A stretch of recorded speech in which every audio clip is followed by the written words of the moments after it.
سورہ فاتحہ پڑھ لے، آیت الکرسی 3 دفعہ، اور درود شریف درود ابراہیمی 3 دفعہ، اور اس کے بعد وما انفقتم من نفقۃ او نذرتم من نذر فإن اللہ یعلم وما للظالمین من انصار وننزل من القرآن ما هو شفاء ورحمة للمؤمنین تک،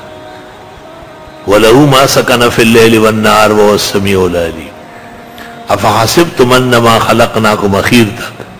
اور فَاجْتَبَاهُ رَبُّهُ فَجَعَلَهُ مِنَ الصَّالِحِينَ وَإِن يَكَادُ الَّذِينَ كَفَرُوا لَيُزْلِقُونَكَ بِأَبْصَارِهِمْ لَمَّا سَمِعُوا الذِّكْرَ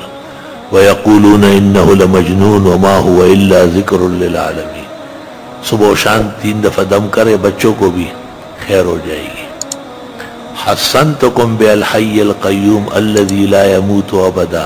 ودفعت عنکم السوء بلا حول ولا قوة الا باللہ العلی العظیم۔